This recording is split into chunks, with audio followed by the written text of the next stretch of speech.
Hello. I don't know how to start this video. I don't know I have no plan for how this is going to go. Um, I'm just going to yap for a little bit like I always have, and we're just going to roll from there. I don't feel like I have much left to lose at this point. I feel like at least now, if I am being exposed and completely stripped down and naked in front of an entire audience, I am doing it by my choice, on my terms. And so there's some level of comfort in that, I guess.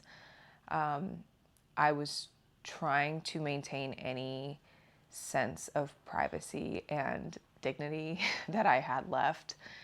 And also just needed some time to gather my thoughts and let my emotions settle, because the past weeks have been extremely overwhelming in so many different ways. And there's been so much shit coming from every direction. And this is not going to be, you got your PR statements from me. This is not what that's going to be. I tried to handle things professionally and do what I thought was best for my career and my image. And also just out of respect for my ex-husband, to do what's best for his career and his image, and try and keep marital businesses and affairs at that. But now I'm at a point where it doesn't matter anymore. I feel like the nightmares you used to have in middle school, where you were naked in front of an audience of people, like you'd be up on a stage and you'd be naked, and everyone's looking at you and pointing at you, and like that's like those like nightmares. That's what my life has felt like in the last 2 weeks. And it's been very difficult. I've felt a lot of betrayal in so many different ways. And there's been so many things that were private, vulnerable conversations that I had with somebody who I thought I was going to spend the rest of my life with, that have been made public. And then not only like these deep, vulnerable conversations, but then also just like lies, just that on top of it. And it's something I never expected to happen, especially from the person who did it. I never thought that this would be a video I have to make.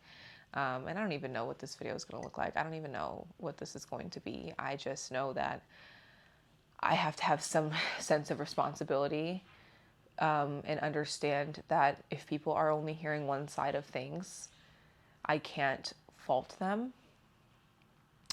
I think the biggest hurt for me comes from the people that knew both sides. And they knew what my marriage looked like and the reality of it, and how unhappy I was and how unhappy he was.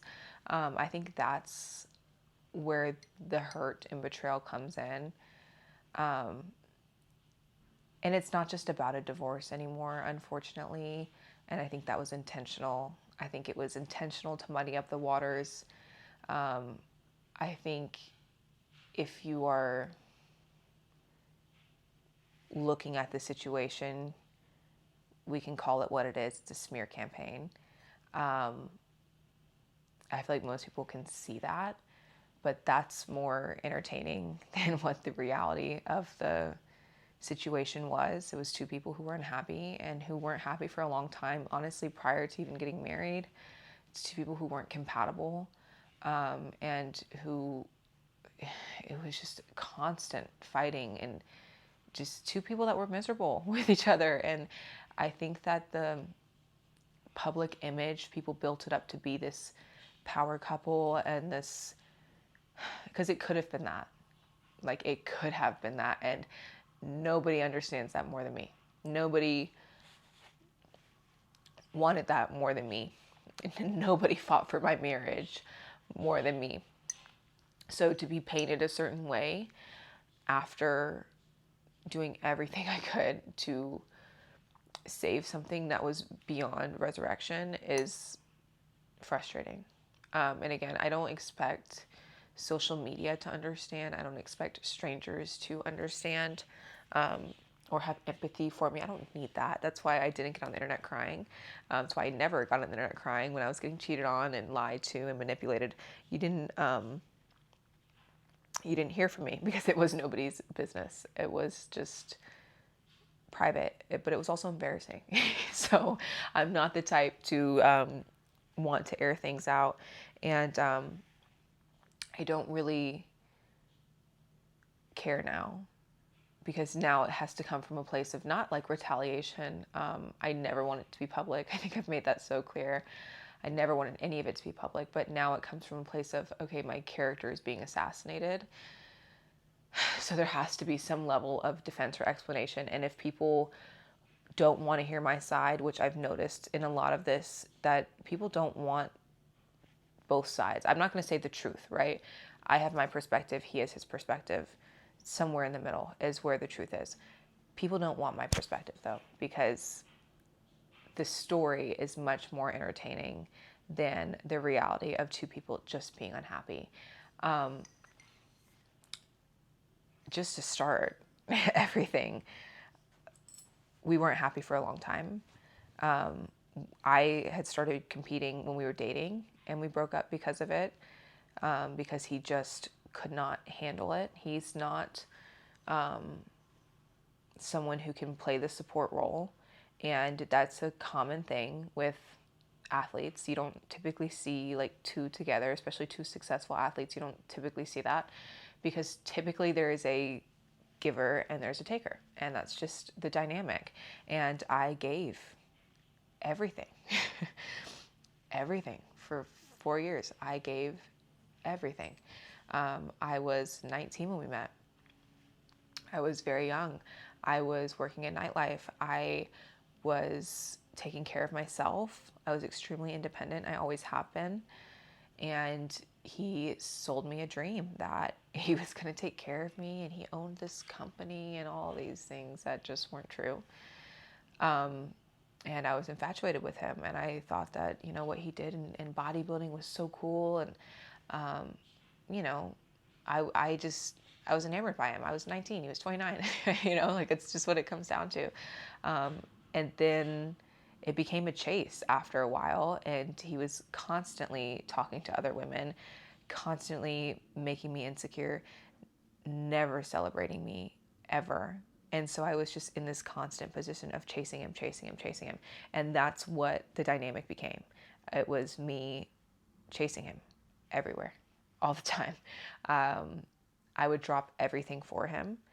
I would give up my personal, you know, aspirations to be there for him, or because he didn't like it and he wasn't able to support me in the ways that I needed, and it just didn't become worth it at a certain point.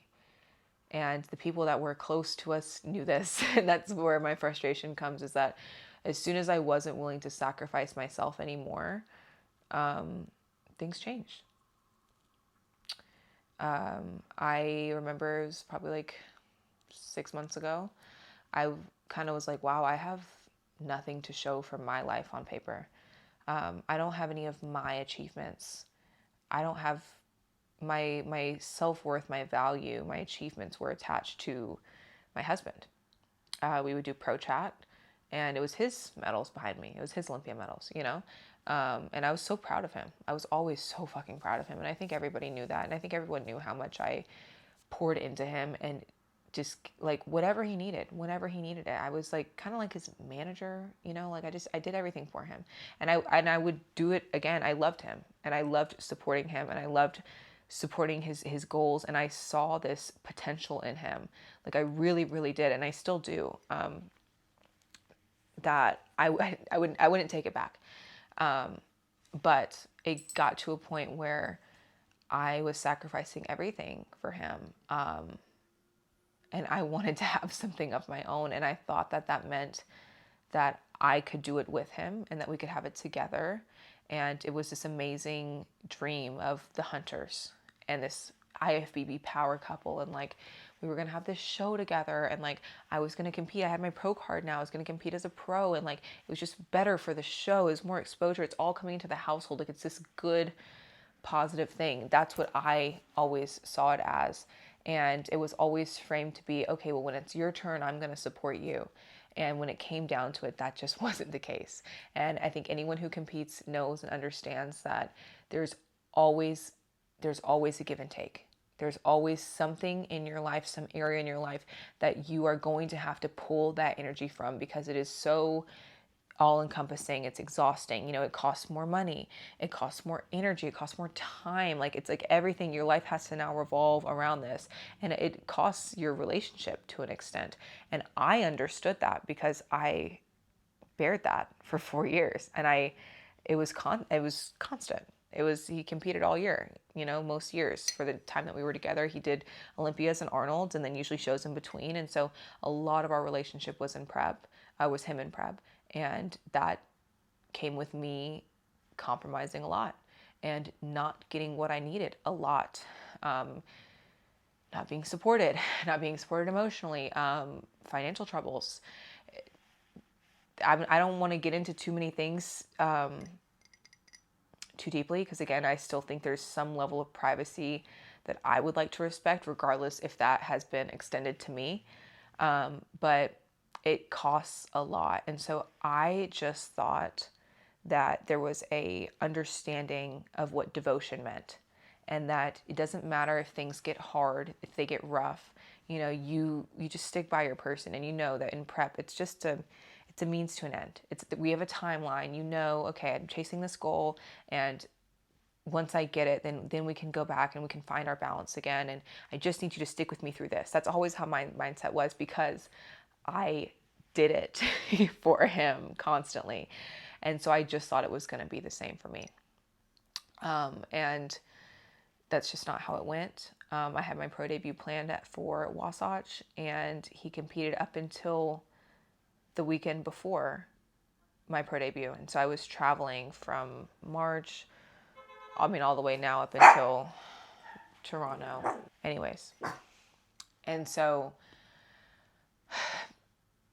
not even to mention, like, I was traveling for shows every weekend, and everybody saw that. Everybody saw that. Everybody saw, it was like, oh my God, I don't know how you're traveling in prep and how you're balancing this. I wasn't. I was sacrificing my prep. I was fat as fuck on stage. Like it messed me up. It wasn't cohesive. You can't travel every weekend out of the country and here and there back to back. You've no semblance of a normal life, let alone, being able to make money and work. It's hard to do that when you're only home Tuesday and Wednesday and you leave again on Thursday, if that, at seminars every weekend promoting the show. I am a cosmetologist. My ass has to be in that chair or standing behind the chair in order for me to make money. That was the case at the time. Now, most of my income comes from posing now. A lot of it's virtual. I can be anywhere, and that's an extreme blessing, but that wasn't the case at the time. So in order for me to support him, there was a trade-off of like, okay, I'm not bringing in as much money. You're going to have to take over things. And he told me that he could do that. I wasn't aware of the extent of the financial troubles that he was having, that we were having as a married couple. I managed the money for the show, and that was separate. That was completely separate. I did manage the bodybuilding money to an extent. A lot of it went into the show. A lot of it went right back into competing again. I had a lot of help from my parents in supporting my earlier shows. But after Pittsburgh, I was making money. So I was supporting myself. I say all to say that when it was my turn, it was never really my turn, ever. We fought constantly. There was certain things where I had an understanding that, okay, he's getting close to a show. He's prepping for a show. You just need to bite your tongue a little bit. You just need to just not pick a fight right now. Okay, maybe he snapped at you, but just let it slide. And that was never extended to me. That grace was never extended to me. We fought before every single show that I did. And it was a massive fight every time. And so eventually going into even Pittsburgh, I've gotten feedback on that vlog. I didn't want to not post it. That was a huge highlight of my career. That was a huge highlight of my career. Still, I think it always will be. Getting second place at Pittsburgh Pro is like insane. And you could sense the vibes, I think. I was told you could sense the vibes. I've actually had so many women reach out to me and be like, wow, I see myself in your relationship. Like, I see you. And I didn't even know how bad it was, because it was so normal. And that was the edited down version. That was the cleaned up version. The, oh, it's my husband, I don't want to make him look bad version. And you just don't get it until you're out of it, how not okay so many things are. I was so happy to get second place at Pittsburgh. I was so happy to be fighting for that title and, be in that mix. And like, it was I can't even explain that feeling. After the beginning of my season, I was extremely humbled right off the bat, which was really good for me. And I'm glad that I had that. But to not ever get to celebrate something like that, and to not have somebody who's in this sport and who knows what that means. And like, all I wanted was to I just wanted him to be fucking proud of me. I just wanted him to tell me that he was proud of me. And I never got that. It never came. It was never going to come. He was upset the whole time. We didn't celebrate. We didn't go out. It was nothing. There's nothing. The next show, and we weren't really okay after that. There was some things that happened before Pittsburgh. And we really weren't okay in Pittsburgh. There was some things that happened before that I don't necessarily want to go into detail about for his sake, truthfully. He almost did not come to Pittsburgh, and he decided that as the Uber was pulling up to leave for the airport. And that was a common thing that he would do, would be to pull the rug from under my feet. So I would chase. That was the game that we would play. And he ended up coming. We didn't get along. And so the next show was Southern USA, and I wanted him there, of course. And he just couldn't seem to get off work, couldn't figure it out. There's only so many times you're going to ask. If somebody doesn't want to be there, and you can tell that they don't want to be there, I'm not going to... It is what it is. I never miss a show. I never miss a show. I've missed school. I missed exams. I missed work. I never missed a show because I was told I had to be at every show, and I wanted to be at every show. So I went by myself. Liz Contreras met me out there. We had an Airbnb together, which was nice. She's a fucking earth angel. I don't know what I would have done this weekend without her. Long story short, I found out the Thursday before the show that he was cheating. He was calling other women while I was 10 hours away. He hadn't even called me to make sure that I made it in safe or anything. And that was its own thing. But after that, I was like, okay, you don't support me. You don't support my career. You don't want me to do well.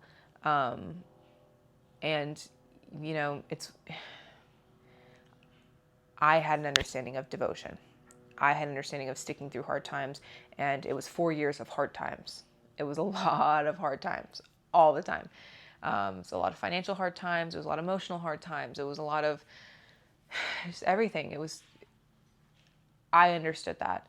The second that I had to pull some energy back to put it into myself, that grace was not extended to me. And it was immediately then seeking outward. And because of some things that had happened before Pittsburgh, I told him that if you lie to me again, I'm leaving you. It was not a surprise. I said, if you lie to me again, I'm filing for divorce. And I made sure that he understood how serious I was about that. I thought that he understood how serious I was about that. Maybe he didn't, because for 4 years I never left. For 4 years I chased, and maybe I would say I was going to leave, and then when it was time, I wouldn't stand on it. But this time I was done. I was really, really done. And I thought that I made that very clear. But he lied. And so, I went through with Orlando. I was extremely stressed out the entire time. I was crying the entire time. I'm really glad I wasn't alone. I was already there. I was already in Orlando. I had a job to finish. As a woman, when these things are going on. There's the women's intuition, call whatever you want. I don't know if men think that they're more slick than they are. You can tell when they're pulling back, you can feel the energy shift, and you just know. I had been cheated on in this relationship specifically for a long time, and so I would be able to pick up on the signs, but there was an extent where it's, we're married now. I have a lot of things coming up. I want to give you the benefit of the doubt, and I hope that that's not happening. I hope that it's just the stress of competing and, finances and all these other things that are happening. I'm just going to hope that it has to do with that, because when I've asked you if it has to do with us, the answer is no. So that happened while I was in Orlando, and I did my best to not let it affect me. I thankfully was not alone, and I was there with Liz, and she is the only reason I was even able to make it to the stage that weekend. You could tell I just looked off. My face looked off. My body, my feedback was I was too hard. I was burning through my food. I think I woke up like 112 on show day. And for reference, in Toronto, I ended up being like 116. So, very different. And I was stressed. I was sad. I was heartbroken. I felt betrayed. I felt like I've sacrificed my entire life to pursue his career, and I didn't need him to do that for me. I just needed him to support me, and to not sabotage me. That's all I needed from him. I just wanted him to be proud, and I never got that. And I understood that I was never going to get that, because that's not what he wanted. He didn't want a power couple. He wanted someone to be his girl and not have their own identity and have their own presence in what he determined to be his realm. I can understand that now. So he knew that I knew what was going on. I told him I wanted a divorce, and I had nothing to say to him the rest of the weekend, because there was nothing to say. I have a job to do, and I'm at work, so I can't let you in anymore. You've lost that access to me at some point. So that was that. I got home, and he said nothing to me. He had nothing to say to me. We didn't speak for almost 3 days, until Coco needed to go to the vet, and he told me it was my problem. She was my dog. I confronted him about, him calling other women and doing all that while I was gone. He lied about it, and I told him again that I wanted a divorce. I reminded him of what I told him before leaving for Pittsburgh, and that was that. And then he was staying somewhere else. I stayed at the house. I slowly started packing my things, and we separated. It was mutual. I tried to give him the chance to unburden himself, to get things off his chest, to be able to walk away and feel okay about things, because I did. I took accountability. It takes two people to crumble a marriage. It can't be done on one side. I was not perfect by any means. I learned so much about how I'm not going to handle relationships and friendships and communication. I learned so much about how to properly communicate through this marriage, and I was not just righteous in all of this by any means. But there are some things I just didn't do. There's some lines I just would never cross. I would never be unfaithful. And I think everyone knew that. And I think that's why this entire spectacle became just that, because I was this fiercely loyal girlfriend and then wife. And I genuinely saw nobody else. I thought he was the most amazing thing on earth, and I would follow him to the ends of it. Everyone has a breaking point. Everybody has a point where, when somebody is just playing in your face, when you give them an ultimatum and you say, hey, If you lie to me again, I'm leaving. And then you catch them. Like, I mean, I had proof of everything. You catch them in a lie. What are you supposed to do? Are you supposed to stay to make everybody else happy because they're sad to see this, what they thought was this power couple, disintegrate? I can't. I can't sacrifice myself. And I had to understand that that's what I was doing. If I stayed for any longer, I had already done it for 4 years and I can't do it anymore because I looked at my life and I was like, I have nothing to show. I have nothing to show. Liz has nothing to show. Not Liz Hunter, Elizabeth Trampus has nothing to show for whatever I've been doing for 4 years because all I have become is Mrs. Emmanuel Hunter, not my own person. And that's not fair to me. That's not who I am. I have no desire to attach my self-worth and achievements to a man. I just thought that that's, how you love somebody like that and how you support somebody like that. And I think to him that is probably how you do that, but that's not what I need. And I never really got what I needed out of it emotionally. And it just gets to a point where, also I just got older. I just started to grow up a little bit. I was 19 when we met. I was 22 when we got married. I I understood that I needed different things out of my life. And I was laying in bed and thinking like, wow, if this is what the rest of my life is going to look like, I'm terrified. That was the scariest reality to me, is that this was what I was going to be doing in 10 years. And this is how I was going to feel in 10 years. And then I was going to have children. And that's, I don't know, they say it's like the devil you know versus devil you don't. And the devil you don't was so much more appealing at this point because the way that I felt every day was just no quality of life as an individual. So, anyways, so we separated. And we had been separate. And I was living with my parents. And I went to Toronto and I competed. And I got this thing that I finally wanted, that I had been chasing for so long. And I just had to have because, I wanted him to be proud of me and all these things that now I'm having to figure out again now what this means for me.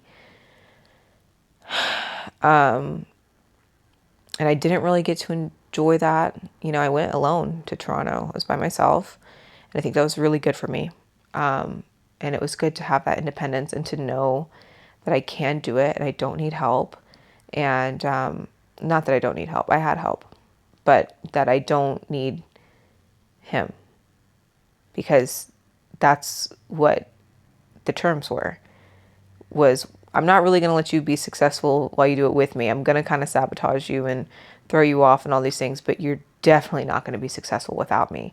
And the conversations that were had behind closed doors of the threats of my career and how I will never win a show and how I can't compete here and I can't compete there because this judge has it out for me on this coast and this judge has it out for me on that coast. And I'm just going to get washed at the Olympia because I'm not Liz Hunter anymore.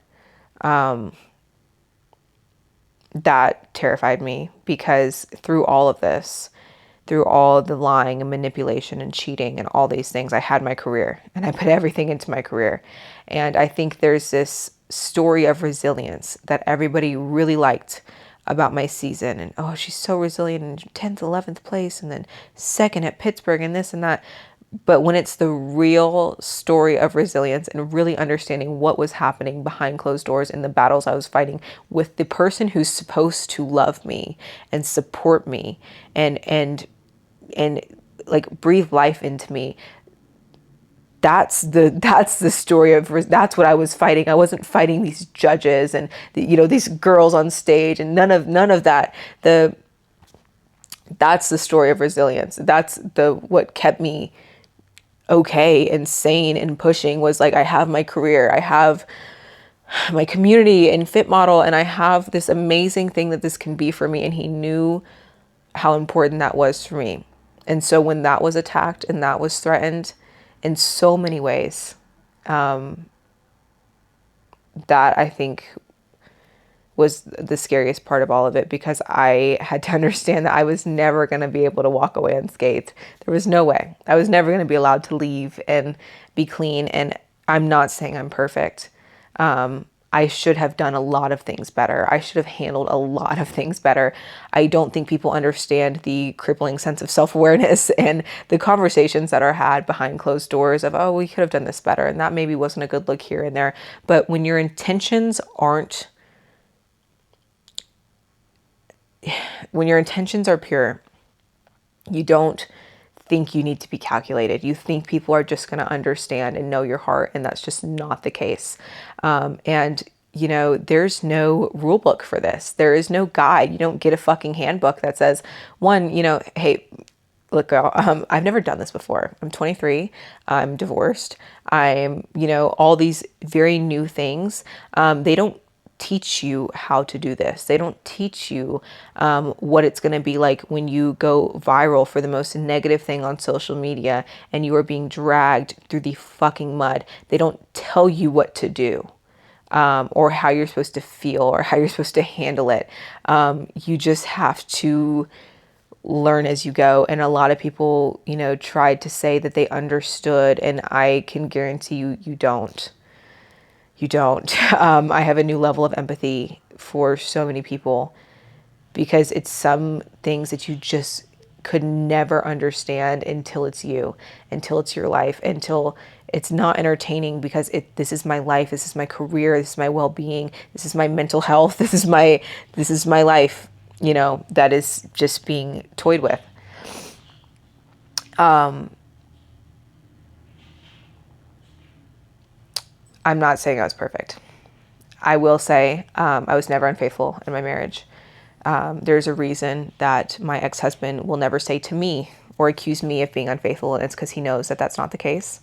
And it's because he knows that it's quite literally the case for him, and that's why our marriage ended, was because he was unfaithful and because he lied.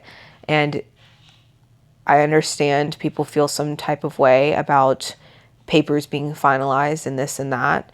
But at the end of the day, when that seal on that marriage is broken, it shouldn't really matter what I did after that. You know, when we mutually decided, and when I, even after catching him cheating, had fought for my marriage, and he told me that I was wasting my breath and that I could say whatever I want, but it didn't matter. It shouldn't have mattered what I did at that point. It was all null and void, but that wasn't as interesting. And I understand that I loaded the gun for him. I get it. I don't think that I deserve what I got out of it, and maybe I did. Maybe I did.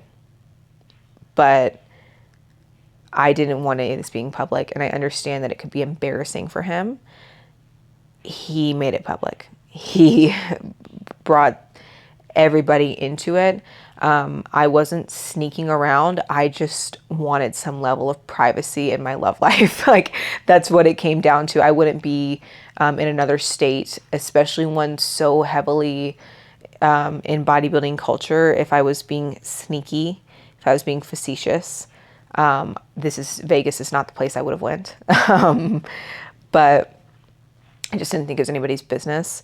There was no intention on things being public, especially this quickly. This was never the end goal. But at some point, you know, when you're human and you're being dragged and talked about, all these crazy things are being said about you, you're going to react. And it might not be the best. It might not be the most appropriate way. You know, there has to be some level of understanding that I am human. And I don't like to use my age as a crutch. I don't. But let's just put things into some perspective here of what everyone else was doing at 23 or 18. Some of the things that I'm being judged for. I was 18. What were you doing at 18? You know? And how would you feel if the worst things you've ever done were just completely put on display for everybody to now have a public opinion on? And this isn't just, you know, small town. I'm not just on a what's happening in Huntsville, you know, forum. This is bodybuilding. It's a niche community where we live online. This is my job. This is my career. This is, the person I'm in a relationship with now. It's his career. It's our reputation. It's my character that's been put on the line. Some of the things that I've heard that I said have blown me. There's some perception that I became so arrogant after Pittsburgh, which the people closest to me know. My marriage was falling apart. My career, definitely, I was ascending in my career. My life was falling apart. My career was the only thing that I had. So to think that I'd be walking around with this arrogant attitude and I would put my friendships at risk, that I would give anybody anything negative to say about me, and that I couldn't even I couldn't even celebrate my wins, first of all, because to me Pittsburgh, that's a win. Southern USA is a win. Toronto obviously is a win, but like I was doing well, and I didn't even feel like I was doing well because there was nobody. The person who was in my corner, who was supposed to be cheering me on, couldn't and never would. And my life was falling apart. I was the most depressed I've ever been. There was at no point where I was bragging about anything happening in my life. And the people who are around me know that. And I understand that things got messy. It was never my intention for things to be public.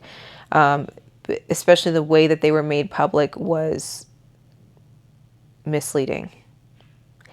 And it looked good for one person to make it look that way. And I think the water was intentionally muddied up to distract from the reality of what the situation was and what the marriage was and how it really ended. So there are some things I feel the need to have people hear me say is that I was never unfaithful. My new partner was never involved in my divorce. That timelines did not overlap. Things did not cross over. By the time that I was moving on, well, one, he moved on during our marriage. So let's just, get that out there.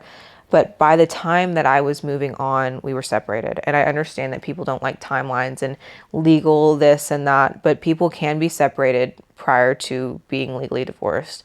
I know it's a crazy concept, and I know that nobody has ever gone through a divorce or had a messy breakup or, had timelines be a little, I know no one is ever, and everyone's perfect, but that is a very real thing.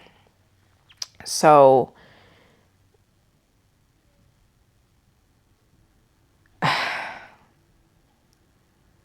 I don't think that I should be put on trial for my marriage, for my divorce, for my love life. It has now affected my career.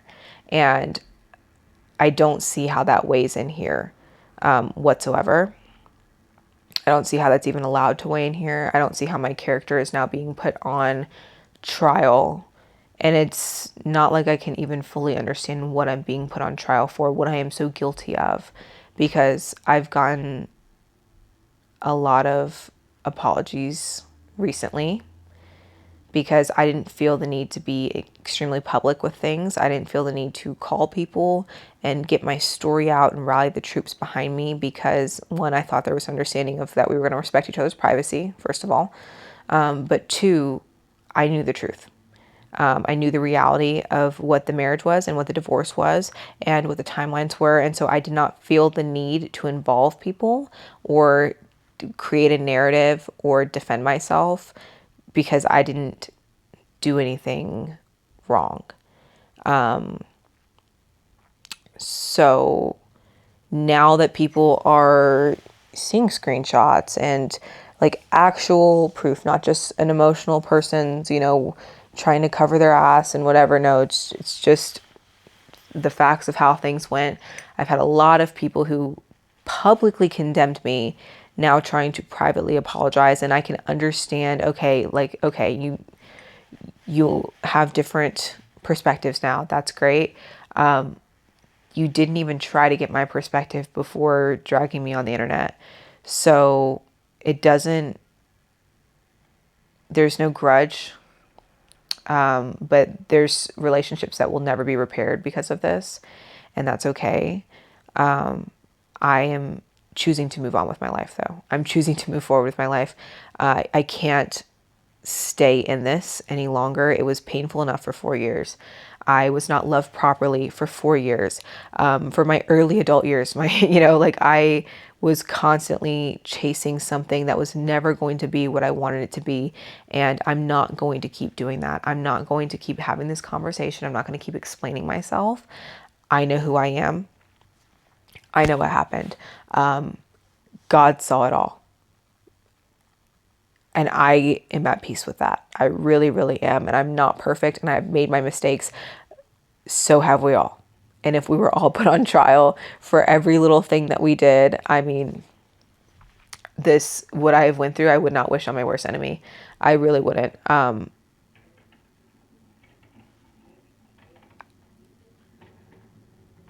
I've never received this level of attention, period. I think winning Toronto was the most attention I got, and it was very superficial, very positive.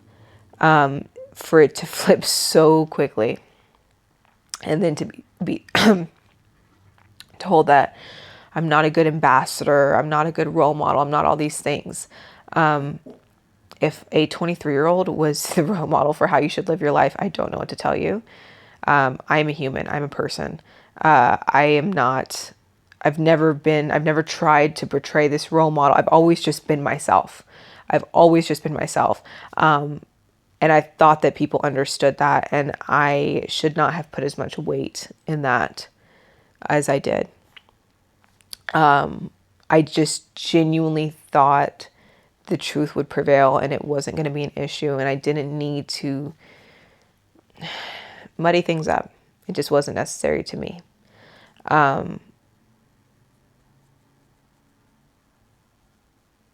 I'm glad that this happened the way it did, regardless. I try to find positive perspective in it all. I'm glad that I'm going through this now. It exposed a lot. I don't feel like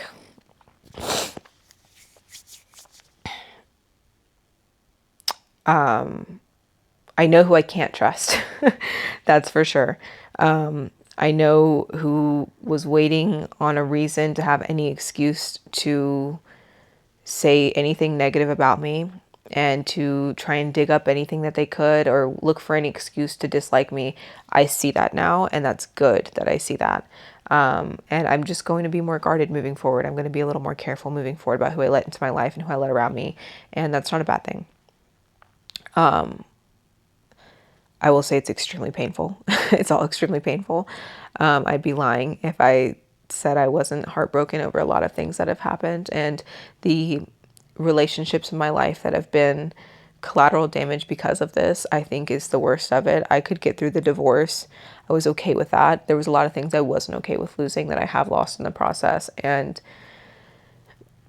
I'm just going to have to move on at some point, and that's okay. It's been hard to watch people disassociate with me who I thought were my friends, who I know, especially if I knew the truth, I know I would have had their backs. And I know I would have been riding behind them. And to see that not, that energy not only not be reciprocated. I don't need anyone to defend me. And I've said that a million times. Don't pick sides. Don't defend me. It's okay. The distance, though, is interesting and extremely hurtful when it has nothing to do with the friendships. It has nothing to do. This is a situation from my personal life where I had to leave. It's what it comes down to. I had to leave. I couldn't stay. So to be so publicly demonized, demoralized, all these things based off things that weren't true has been difficult.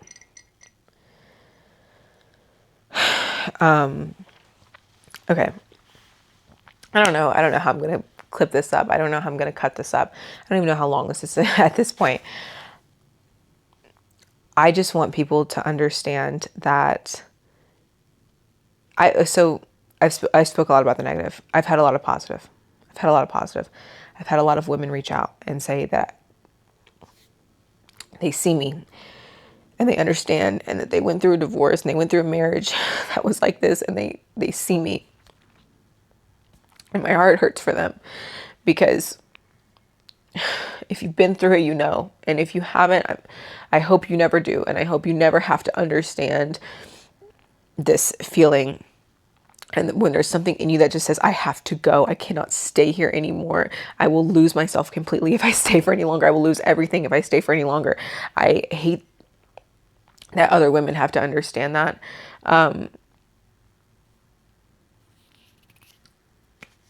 But you don't have to stay.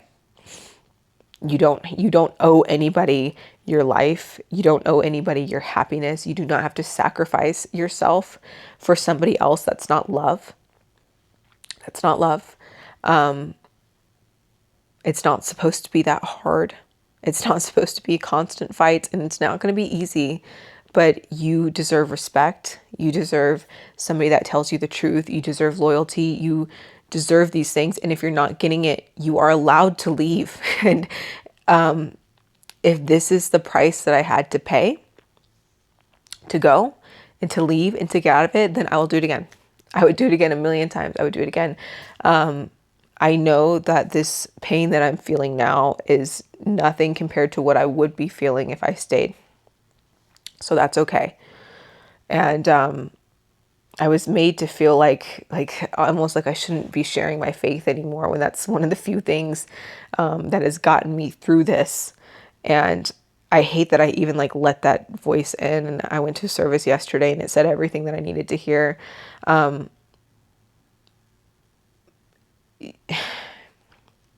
You can't let other people define you.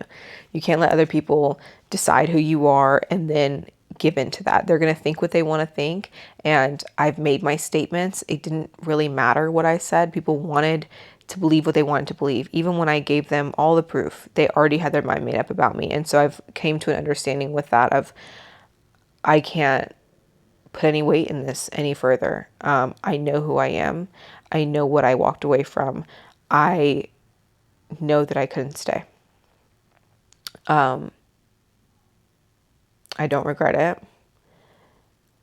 I don't wish this on anybody. But I know that I'm better off for this regardless. And I just hope that everybody learns from it. I know I did. I know I've learned from this. There's so many things I will never do again. And so many behaviors I will never accept again. And so many things that I've learned about what I need out of love in a relationship and all these things that now I understand about myself. So it's all a lesson at the end of the day. But I just hope to, I don't need sympathy. I don't need that. That's why I never, made it everyone's issue in the first place. But I hope to just give some, you lose the human nature of it when it's all, official statements. And I just hope that people can understand that, one, there's been much accountability behind closed doors. There's been much conversations and self-discovery and understanding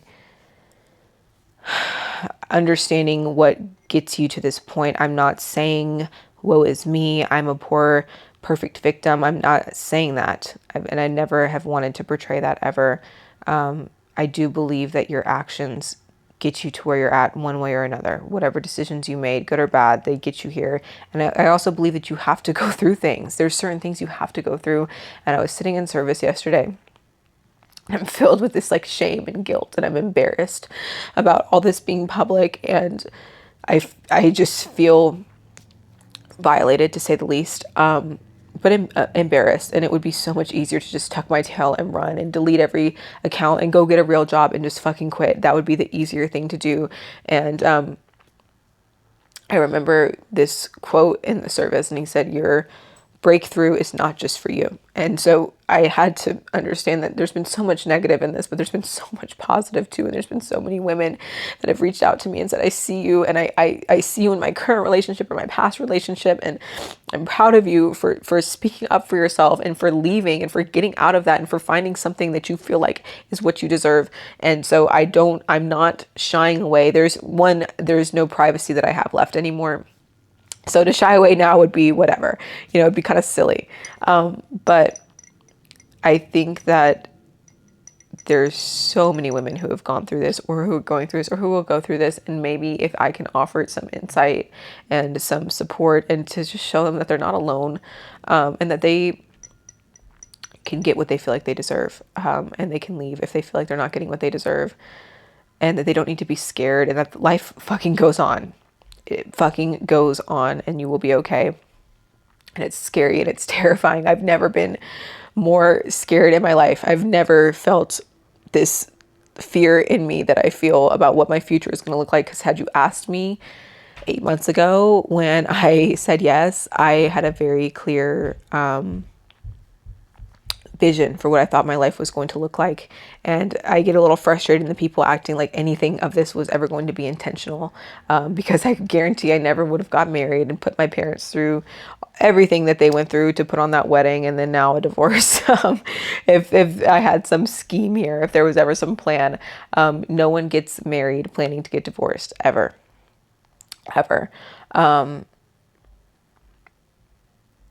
So I think that it's important that I speak, and this is not in retaliation. Like I said, it's in just some level of, I just think people just need to hear certain things from me and not from a text post. And if no one listens, then cool. I don't even know what I've said, honestly. I don't even know what I've said. I just hope that this offers some perspective. And there is so many layers of double standards as a woman. There are so many different things that we just can't do. We're not allowed to do. We're not allowed to be, I partially feel like I handled it a little too well. And that was a problem. And it's not because I didn't cry and scream and yell and break down and had to be picked up off the floor. Like, it's not because that didn't happen. I just did it privately. And if you know me, you know I'm a stubborn bitch, and I wasn't going to let it break me. I wasn't going to let it ruin the things that I actually really did care about, like my career and the things that I had left that I felt like I was actually getting what I put in.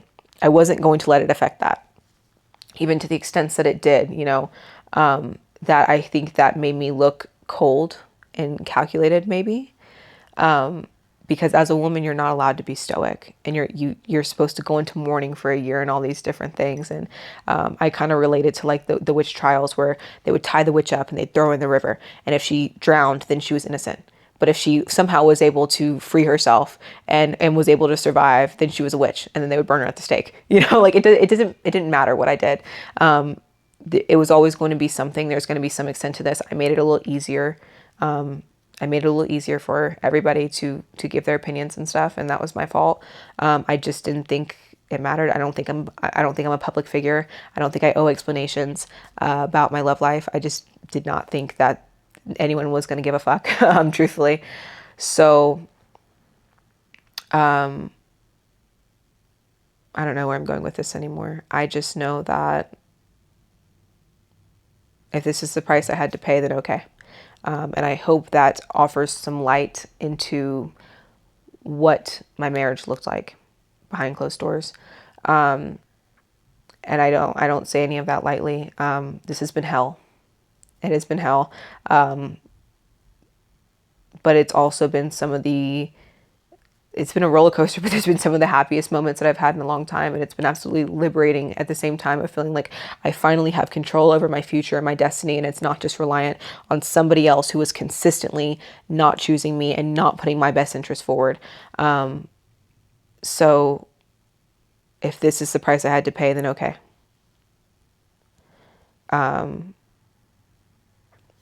Sorry if this isn't emotional enough. I'm sorry if this isn't, I cried for 4 years. So it gets to a point where you get detached, and you have less to say over time. And that's kind of where I'm at. I don't know how this is going to be edited. I don't know how this is going to go up. I don't even know if this is going to see, the internet is never going to see this. I don't know. But I think that's where I'm going to leave things. Thanks for listening.